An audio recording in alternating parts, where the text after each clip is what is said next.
It's 2026. Most people are starting the year with resolutions. I'm starting it with receipts. Because once you see how the game is played, you can't go back to pretending you don't. In 2025, if people don't like what you are saying, they don't have to burn anything. They can mass report your page, pressure your job, swarm your comments, and quietly push your voice out of the feed. But in 1841 Rockford, if people didn't like what your newspaper said about vigilante justice, they didn't file complaints. They stormed your office and smashed your press by hand. This is how we are starting 2026, not with New Year, New Me, but with another case file on how the city was really wired. Hey there, how are you doing? My name is Angel, and I like all things that are mysterious, right? Do you know what's mysterious today? Who gets punished for telling the truth and who doesn't? Because on paper, 1841 in Rockford looks quiet. No giant fires, no record-breaking flood, no famous murder inside town limits that gets its own chapter in the county history. But when you zoom in, you see a newspaper editor who speaks out against regulators executing people, a mob that trashes his office for it, a brand new paper stepping in on the same press, new soul networks forming through churches on the river, 1,000 people gathering at the first county fair to rank who's winning on the land, and a quiet little brick house going up that tells you who's planning to stay. First video of 2026, same mission, follow the patterns, year by year, until this timeline cracks open. This is Roots of Rockford 1841, another year of receipts, another piece of evidence. To understand why a Rockford newspaper gets mobbed in 1841, you have to zoom out just a little to the Rock River Valley. From the mid-1830s into the mid-1840s, this region is crawling with a loose network of outlaws called the Banditti of the Prairie, horse thieves, counterfeiters, robbers, spreading across counties like Lee, Ogle, DeKalb, and Winnebago. Citizens get tired of it and form vigilante groups called Regulators. In Ogle County, things explode in 1841. A new courthouse in Oregon is burned, likely as a diversion to free jailed gang members. Regulator leader John Campbell is murdered at his farm. A regulator court gathers hundreds of men, puts suspected banditti leaders John and William Driscoll on trial, and sentences them to death. There's no formal judge in robes here, no proper appeals. The Driscolls are executed by a citizen firing squad, regulators acting as judge, jury, and executioners. At the time, people called this lynch law, the law of the mob, not the law of the books. A lot of people in the area cheered it on. But there's one big exception. A newspaper upriver in Rockford. The Rockford Star, a Democratic paper launched in 1840, is edited by Philander Knappen. After news of the Driscoll executions reaches Rockford, Knappen publishes a strong editorial denouncing lynch law, warning that if mobs replace courts, no one's life or property is really safe. He doesn't defend the banditti. He questions the idea that a crowd with rifles gets to decide who lives and who dies. He also prints a letter signed Vox Populi, Voice of the People, echoing those concerns. That's courage, and it comes with a price. Later accounts are blunt. The Rockford Star's office is destroyed by a mob because its editor condemned lynch law after the Driscolls were shot. This isn't just people mad at politics. This is, you questioned our version of justice. You don't get to print anymore. In 1841, cancel culture wasn't a trending hashtag. It was a door, your equipment, and sometimes your life. And the pattern here is loud. Banditti terrorized the region. Regulators answer with whips and a firing squad. A Rockford editor says, hey, maybe this isn't justice, and a mob makes sure his voice stops printing. Now here's the part the system never wants you to look at too closely. The message gets punished, but the infrastructure lives on. The Star is silenced, but the press itself doesn't retire. On July 22, 1841, a new paper appears, the Rockford Pilot, a Democratic paper edited by John A. Brown. Local histories describe it as the successor to the Star, using the same establishment, the same physical machinery. So, zoom out. Same town, same basic political line, same press. The name changes, the editor changes, the edges of the paper get safer. The pipeline survives. In 2026, you see this all the time. Platforms purge the controversial voice, then roll out a new policy and carry on. Companies drop a spokesperson but keep the same harmful practices under a new PR slogan. 1841 Rockford is doing the frontier version of that. They don't destroy the ability to print. They destroy the person who printed the wrong thing. While the press drama is unfolding, another system is quietly coming online. Religion is a networked map. On the east side of the river, pioneer Daniel S. Haight, the same Haight tied into early land, hotels, and elections, is a committed universalist. He's not just doing business, he's hosting belief. In early 1841, a group of Rockford residents drafts a declaration of intention to form a Unitarian society. On April 24, 1841, a young minister named Reverend Seth Barnes holds a meeting on the east side, and a Universalist church is formally organized.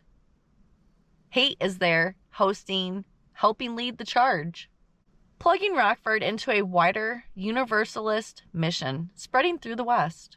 Later on, Unitarian and Universalist streams will merge into the Unitarian Universalist presence that still exists in Rockford today. But this is where the wires first hit the poles. These aren't just random prayer circles. They are the soul-sorting infrastructure. Who worships where? Who gets invited into the inner rooms? Who gets tipped off about land and projects before anyone else? And it's not just the sermons, it's the guest list. In the sources, you see the same surnames over and over again. Early hotel owners, early election hosts, early trustees of new churches. These are not separate worlds. They are stacked roles held by the same people. Gatekeeping bodies, gatekeeping ballots, gatekeeping souls. And remember, just 1 year earlier, this region was seriously talking about leaving Illinois over roads, representation, and respect. By 1841, they're doing what power always does when it feels ignored, building their own networks anyway. On paper, First Agricultural Fair sounds like a footnote. In real life, it's one of the loudest signals of 1841. That year, the Winnebago County Agricultural Society organizes what's described as the first cattle show and fair in this part of Illinois. The fair is held in a grove on the northeast corner of what is now Oak and First Streets, with livestock tied to trees and domestic exhibits displayed at the Rockford House Hotel. Accounts say about 1,000 people attend. For a frontier county, only a few years removed from zero white settlement, that's huge. A Rockford editor writes about it later with a line that kind of gives the whole game away. The cattle show came off yesterday in good style. The day was fine. The women were fine. The pigs were fine. Surely we live in a wonderful age. Mobs, miracles, and morality are developing in a manner that would have bothered the brains of our forefathers. Mobs, miracles, morality, all developing at the same time. And while everybody's watching cattle and butter ribbons, quiet little construction clues are dropping too. Somewhere else in town in 1841, a man named Laomi Peak is putting up a small brick house on a lot just west of where the home of Miss Anthony Haynes will later stand. The same ground that's eventually going to hold Peaks Hall in a bigger brick block. It's just a modest brick box now, easy to miss in the middle of fair day excitement. But if you're tracking who gets brick and who stays in wood, Peaks' little house is a receipt. Even in 1841, some people are already pouring permanent material into the core of town, while everyone else is still living in log and plank. The fair is where you show off your best stock and crops. You are seen as a serious farmer or just background noise. And your family name gets attached to success in public. Later, this fair system evolves into a long-running county institution, with fairgrounds, ballparks, and generations of trophies. But in 1841, it's version 1.0 of something you still see today. Expos, trade shows, award nights, influencer conferences. Places where the system quietly tells you who the winners are. And that little brick house? That's one of the first permanent footprints of who plans to be standing when all this log and canvas is gone. While Rockford is mobbing newspapers and planting churches and fairs, the wider world is not calm either. April 4th, 1841, President William Henry Harrison dies, just 1 month after taking office. John Tyler steps in, and national politics get messy fast. The country is still feeling the shockwaves of the Panic of 1837, a financial crash tied to land speculation, bad banking, and bad policy that hits frontier states like Illinois hard. Zoom back to the Rock River Valley. Criminal gangs, Banditti. Vigilante regulators. Executions by citizen firing squad under lynch law. An editor punished for criticizing that. New churches recording souls into the books. 1,000-person fair grading the landowners. And quiet little brick structures going up on key lots. And underneath all of that, still stolen land. Most of the official records you and I can read are about white settlers, their fairs, their churches, their arguments about justice. The indigenous people who were displaced after the Black Hawk War barely show up in these county histories at all. And that erasure is part of the story too. Let's put 1841 up on the board next to 2026 and look at the patterns. Pattern number 1, punish the critic, not the violence. 1841, the Driscoll leaders are shot by a citizen firing squad under lynch law. Rockford Star editor Philander Knappen condemns it, warning about mob rule. A mob destroys his office and type. 2026, people who speak against certain police shootings, wars, or necessary crackdowns can lose jobs, platforms, and safety long before any of the powerful do. You didn't support our version of justice. You are the problem. Pattern number 2, rebrand the pipeline, not the system. 1841, Rockford Star silenced. Rockford Pilot rises on the same press weeks later. In 2026, corporations change logos. News organizations rebrand. Platforms update guidelines. But the underlying power structure and who really gets to speak doesn't move nearly as much as the graphics do. Pattern number 3, churches as early data centers. 1841, Haight hosts and helps launch the Universalist Church on the east side, with Reverend Seth Barnes organizing the congregation and networking it into a wider Universalist mission.